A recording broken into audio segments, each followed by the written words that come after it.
नमस्कार, आप live cities देख रहे हैं। मैं हूं गरिमा भारती। बात अगर बीपीएससी की तैयारी कर रहे छात्रों की करें तो उनके लिए अब इंतज़ार की घड़ियां काफ़ी कम हो गई हैं, क्योंकि बातें चर्चा में है कि कुछ ही दिनों में बीपीएससी को लेकर विज्ञापन आ सकता है, 67वीं बीपीएससी को लेकर। इसलिए अब तैयारियां ज़ोरों शोरों से की जाए, ये बहुत ज़्यादा ज़रूरी है। और अब हम भी आपको बताएंगे कि आप 67वीं बीपीएससी की तैयारी कैसे करें। एक एक कर हम एक्सपर्ट से बात करने जा रहे हैं, अलग अलग विषयों के बारे में आपको जानकारी देने जा रहे हैं।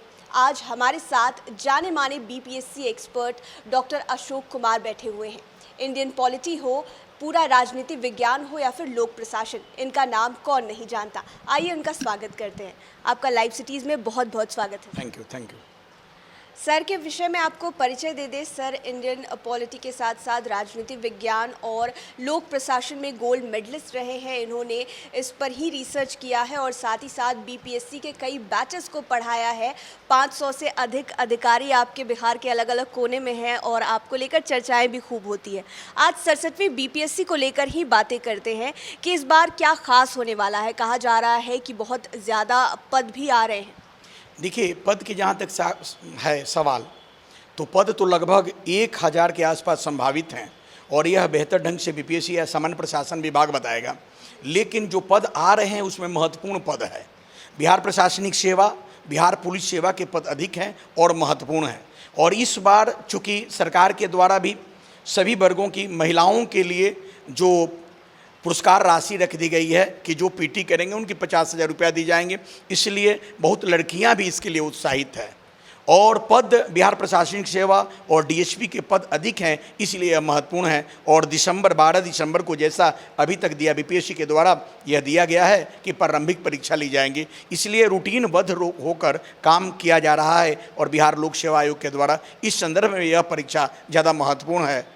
सर, क्या लग रहा है इस बार का जो एग्ज़ाम होने वाला है बीपीएससी का और मतलब कि और बार के मुकाबले में ये कुछ ज़्यादा खास होने वाला है, क्योंकि ज़्यादा पद आ रहे हैं, बच्चों के लिए ज़्यादा सुनहरा मौका। जैसे मैंने बताया कि पहले भी पद आए हैं, 1000 से अधिक पद पहले भी आए हैं। यह अभी तो 650 के आसपास पद हैं, लेकिन यह कहा जा रहा है कि इसमें महत्वपूर्ण पद हैं और उस पद के कारण यह विशेष है। दूसरी बात कि पिछली की तुलना में इस बार जैसा लग रहा है, हम लोग पढ़ाते हैं तो लड़कियों की संख्या इसमें ज़्यादा दिखेंगी। और 35% जो क्षैतिज आरक्षण लगातार दिया जा रहा है, इससे कमीशन के क्षेत्र में लड़कियां बहुत आ रही है और इसलिए भी यह महत्वपूर्ण है। और रूटीनबद्ध होकर काम किया जा रहा है, जैसा कि मैंने पहले भी आपको बताया कि 12 दिसंबर को पीटी संभावित है और हो सकता है कि कुछ दिन आगे बढ़ जाए, चूँकि पंचायत चुनाव है। इस संदर्भ में इसे महत्वपूर्ण माना जा सकता है। पदों की बात हो रही है, आपने भी कहा कि 1000 के लगभग पद आ सकते हैं, तो इस बार कंपटीशन कितना टफ होने वाला है, कितने लोग इस बार पार्टिसिपेट कर सकते हैं, आपका अनुभव क्या कहता है? नहीं, तो बात ऐसी है कि पिछली बार जैसे कि हम लोग अनुमान लगा रहे थे कि 100 के आसपास जाएगा, लेकिन पीटी उससे 150 अंक के प्रारंभिक परीक्षा होती है। अलग अलग विषयों से सबसे प्रश्न आते हैं। इस बार का जो प्रश्न होगा, मुझे लगता है कि सामान्य वर्ग के लड़के भी जो तैयारी करेंगे तो जनरल में उसमें 108 प्लस पर ही सिलेक्शन हो पाएंगी। चूँकि क्षैतिज आरक्षण है तो सामान्य वर्ग की महिलाओं की कम होगा, ईडब्ल्यूएस के या हर कैटेगरी के अलग अलग चयन होंगे। 108 के आसपास अगर लड़के लाते हैं प्रारंभिक परीक्षा में, तब उनकी सफलता प्रारंभिक परीक्षा में सुनिश्चित होंगी। इस विषय में हम लोग आगे कई वीडियोस में विस्तार से आपसे चर्चा करेंगे भी, लेकिन अगर शॉर्ट में जाना जाए आपसे, क्योंकि समय भी कम रह गया है और आपने कई बैचेस को पढ़ाया है, तो आप कह रहे हैं संभावित तारीख जो है वो 12 दिसंबर हो सकती है, तो कैसे तैयारी करें पीटी के लिए? देखिए, अब तो बहुत कम दिन रह गए। अगर जो ऐसा शेड्यूल दिया है, बीपीएससी ने शेड्यूल दिया है, इसमें बीपीएससी के सभी जो प्रारंभिक परीक्षाएँ सामान्य दिन के सभी पक्षों को देखना होगा। जैसे कि मेरा पेपर, उसमें भारतीय राज्य व्यवस्था है और उसमें 12 से लेकर 15 प्रश्न पूछे जाते हैं।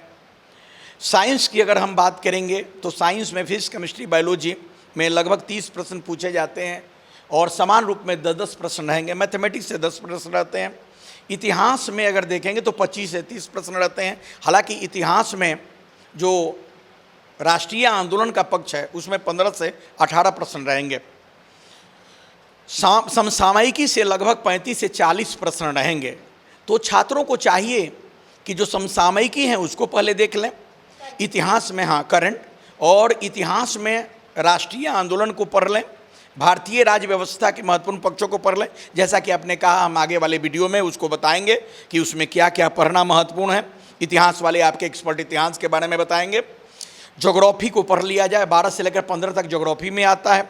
इकोनॉमिक्स में इसी प्रकार के प्रश्न 12 से लेकर 15 तक आते हैं। सभी पक्षों को और उसमें महत्वपूर्ण पक्षों को अगर बांट लिया जाए और एक रूटीन बना लिया जाए, और मुझे लगता है कि 10 घंटा के आसपास अगर तैयारी की जाए तो 100 दिन इस परीक्षा के प्रारंभिक परीक्षा की तैयारी के लिए पर्याप्त माना जा सकता है, बशर्ते छात्र उसमें तन्मयता के साथ लगातार मेहनत करता हो।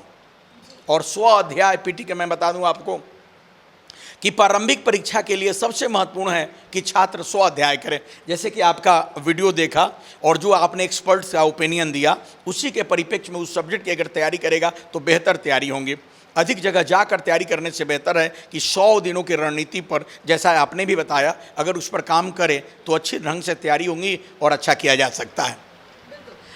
बात अगर हम ऑप्शनल सब्जेक्ट की करें, क्योंकि ऑप्शनल सब्जेक्ट को लेकर सबसे पहले बात भी उठती है और कई लोग ये मानते हैं कि उसको बाद में करेंगे, और कई एक्सपर्ट्स ये भी कहते हैं कि साथ में लेकर चलना ज़्यादा बेहतर है। आपका ओपिनियन क्या है? और ये भी सवाल है मेरा कि उसका चुनाव किस तरह से किया जाए? देखिए, वैकल्पिक विषय तो आपकी अभिरुचि के अनुसार, फिर परीक्षा में ट्रेंड के अनुसार, इन आधार पर आप और शिक्षण और सामग्री के आधार पर करनी चाहिए।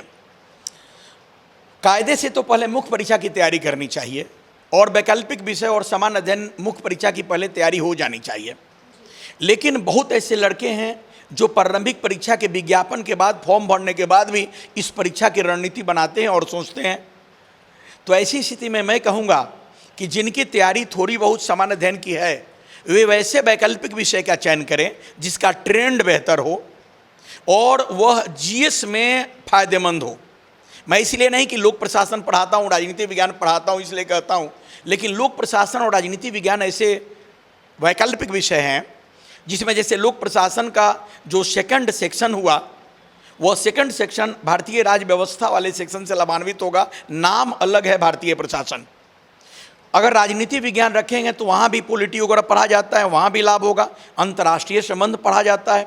तो प्रारंभिक परीक्षा की तैयारी करने वाले ऐसे विषय अगर लेते हैं तो उनको चाहिए कि वह सेकंड पेपर भी या वह सेक्शन जो परीक्षा उपयोगी अधिक है उसका अध्ययन करें। मेरा मानना है कि प्रारंभिक परीक्षा की तैयारी में प्रतिदिन 10 घंटा दिया जाए और 2 घंटा वैकल्पिक विषय, और वैकल्पिक विषय के चयन में यह देखा जाए कि कौन सामान्य अध्ययन में ज़्यादा महत्वपूर्ण है। ऐसे मैं बताऊंगा कि केवल यह न देखना है कि सामान्य अध्ययन में प्रारंभिक परीक्षा या मुख्य परीक्षा में हम कहाँ लाभान्वित होते हैं। आवश्यकता इस बात की है कि जिसका ट्रेंड कैसा है उसमें, जैसे इतिहास में बताऊं और LSW, यह 2 ऐसे पेपर है जो नॉन सीरियस स्टूडेंट रख लेते हैं, और कुछ अच्छे स्टूडेंट भी होते हैं, उनको भी अच्छे मार्किंग नहीं होते हैं, और सिलेबस भी बहुत अधिक होता है। सामान्य तौर पर अधिकाधिक लड़के LSW रख लिए और जितना नॉन सीरियस रहे वह सब रख दिए। अभी तो महत्वपूर्ण यह है कि जब आप प्रारंभिक परीक्षा का फॉर्म भरेंगे तो उसमें आपको वैकल्पिक विषय भी भरना होगा।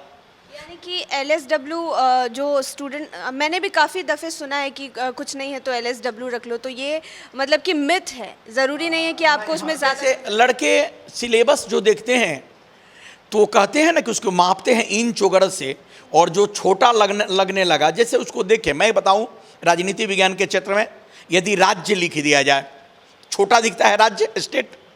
यदि दूसरे सिलेबस में राज्य लिख दिया जाए, उसके अर्थ, उसके उत्पत्ति, उसके तत्व और उसका महत्व या राष्ट्र राज्य, तो दूसरा वाला बड़ा दिखेगा। लेकिन मैं बता दूं कि नहीं, राज्य बड़ा है क्योंकि उसमें राज्य से संबंधित जितनी भी बातें हैं उसका अध्ययन करना है। उसके सिद्धांत भी पढ़ने पड़ते हैं, स्वरूप भी पढ़ना पड़ेगा, उनके अलग अलग प्रकार भी पढ़ने पड़ेंगे। तो अगर इंच से मापें तो राज्य छोटा दिखेगा, लेकिन उसकी व्याख्या कर दें तो वह बड़ा दिखने लगता है, बड़ा वाला छोटा है। इसीलिए दर्शन शास्त्र के सिलेबस छोटे दिखेंगे, LSW के सिलेबस इंच से छोटे दिखेंगे, है बहुत विशाल। लोक प्रशासन की जहाँ तक सवाल है तो लोक प्रशासन में जो सेकंड पेपर है, सेकंड सेक्शन है भारतीय प्रशासन, वह तो बहुत परीक्षापयोगी है। प्रारंभिक परीक्षा में आप लाभान्वित होंगे ही होंगे और मुख्य परीक्षा में भी उससे लाभान्वित होंगे। पिछले BPSC में 66 में जो भारतीय राज्य व्यवस्था पर GS सेकंड पेपर में आता है, भारतीय राज्य व्यवस्था पर जो प्रश्न आए हैं, लड़के लोगों की भी प्रतिक्रिया थी कि सर एक किताब पढ़ने से नहीं आए, तो वास्तव में जो लोक प्रशासन राजनीति विज्ञान जिसका विषय है और गहन अध्ययन किया होगा वहीं जीएस का दे सकता है। इसलिए छात्रों के लिए मेरा भी सुझाव है कि जो सामान्य अध्ययन के पत्र हैं प्रारंभिक परीक्षा में नहीं लेकिन मुख्य परीक्षा में अनिवार्य रूप में वह उसके विशेषज्ञ से ही पढ़ें, तब जाकर बेहतर होगा। और इस अगर मान लीजिए कि चूंकि वस्तुनिष्ठ प्रश्न पूछे जाते हैं बीपीएससी में, और वस्तुनिष्ठ प्रश्न दो प्रकार के होते हैं, अवधारणात्मक और तथ्यात्मक। निम्न स्तरीय परीक्षाओं में रेलवे वगैरह में दूसरे में तथ्यात्मक ज़्यादा पूछे जाते हैं, अवधारणात्मक कम पूछे जाते हैं। अभी बीपीएससी की जो परीक्षा हो रही है और यूपीएससी स्ट्रीम के बच्चे इसमें शामिल हो रहे हैं, इसमें अवधारणात्मक प्रश्न की संख्या बढ़ गई है, परसेंटेज बढ़ गया है। लगभग 80% प्रश्न कंसेप्चुअल होते हैं और कंसेप्चुअल प्रश्न तभी लड़के जवाब दे पाएंगे जब उस विषय के शिक्षक से और अपने से भी गहन रूप में पढ़ें। इसलिए मेरा यह सुझाव है कि वैकल्पिक विषय अगर आप लेते हैं, यदि आपका राजनीति विज्ञान और लोक प्रशासन है या दूसरा पेपर भी है, तो उस वैकल्पिक विषय में वैसे पाठ्यक्रम जो अभी प्रारंभिक परीक्षा के परीक्षापयोगी हैं उसको शुरू कर दें। मेंस की भी तैयारी करें और वैकल्पिक विषय की और प्रारंभिक परीक्षा की तैयारी करें। ऐसे मेंस में जब आएंगे तो आपके रिजल्ट का जो निर्धारक होगा, और रिजल्ट में नहीं तो पद में निर्धारक होगा। और जैसा कि आपने कहा कि इस बार की बीपीएससी में तो बिहार प्रशासनिक सेवा और बिहार पुलिस सेवा के जो उच्चतर पद हैं और महत्वपूर्ण पद है, वह पद तभी प्राप्त करेंगे जब आपका वैकल्पिक विषय महत्वपूर्ण होगा और साथ देगा आपका। और इसलिए उसमें उच्च स्थान के साथ सफलता प्राप्त करने के लिए आपको चाहिए कि वैकल्पिक विषय भी 2 घंटा पर डे अपना पढ़ना शुरू कर दें, या उस जो भी वैकल्पिक विषय आप रख रहे हैं उसके जो विद्वान शिक्षक हैं उनसे आप जाकर पढ़ें। यानी कि मूल मंत्र ये है कि एक चीज़ को नहीं पकड़ना है, पीटी को लेकर चलना है तो मेंस भी ज़रूरी है और ऑप्शनल भी ज़रूरी है, सब कुछ एक साथ लेकर चलें तभी सब। हाँ बिल्कुल बिल्कुल बिल्कुल। अगर जीएस आप पढ़ रहे हैं तो अवधारणात्मक रूप में डिटेल पढ़ेंगे तो आपकी मुख्य परीक्षा जीएस की भी तैयारी हो जाएंगे। और वैकल्पिक विषय में मैंने कहा कि वैकल्पिक विषय में वैसे विषय जिसका अधिक से अधिक डायमेंशन, जिसका आयाम आपको प्रारंभिक परीक्षा को छूता है, टच करता है, उसका अध्ययन किया जाए। क्योंकि आप मान कर यह चलें कि जब पीटी आप दे देंगे, पढ़ना शुरू करेंगे, बहुत शॉर्ट टाइम में जब मुख्य परीक्षा ली जाएगी तो वैकल्पिक विषय की बेहतर तैयारी नहीं हो पाएंगी और आपको उच्चता के साथ आपको सफलता संदिग्ध हो जाएंगी। इसलिए उच्च स्थान पर और महत्वपूर्ण पदों पर सफल होने के लिए आपको चाहिए कि वैकल्पिक विषय को आप चयन करें। हाँ, वैकल्पिक विषय में चयन में अपनी अभिरुचि को देखें, सामग्री को देखें, उसमें आपको शैक्षणिक जो अन्य प्रकार के पक्ष उपलब्ध हैं उनको भी देखें, और सबसे बड़ी चीज़ है कि ट्रेंड को देखें। सर आपका बहुत बहुत धन्यवाद। Thank you thank you thank you. तो आपने जाना 67वीं बीपीएससी जो है वो किन किन मायनों में ख़ास होने वाली है, पदों की संख्या भी बहुत ज़्यादा होने वाली है, और जैसा कि सर ने बताया कि आप किस तरह से अपनी स्ट्रैटेजी रखें, किस तरह से अपनी तैयारी रखें और ऑप्शनल पेपर को किस तरह से चूज़ करें, ये आपके लिए बहुत ज़्यादा महत्वपूर्ण है और आपके रिजल्ट में इसका असर दिखाई भी देगा। इस तरह के तमाम वीडियोज़ के लिए आप लाइव सिटीज़ के साथ बने रहें। 67वीं बीपीएससी को लेकर कई सारे वीडियोज़ इस सीरीज़ में हम आपको दिखाने जा रहे हैं। हमारे चैनल को सब्सक्राइब करें। फेसबुक पेज पर अगर आप ये वीडियो देख रहे हैं तो पेज को लाइक करें, साथ ही साथ आप हमें ट्विटर पर भी फॉलो कर सकते हैं। धन्यवाद।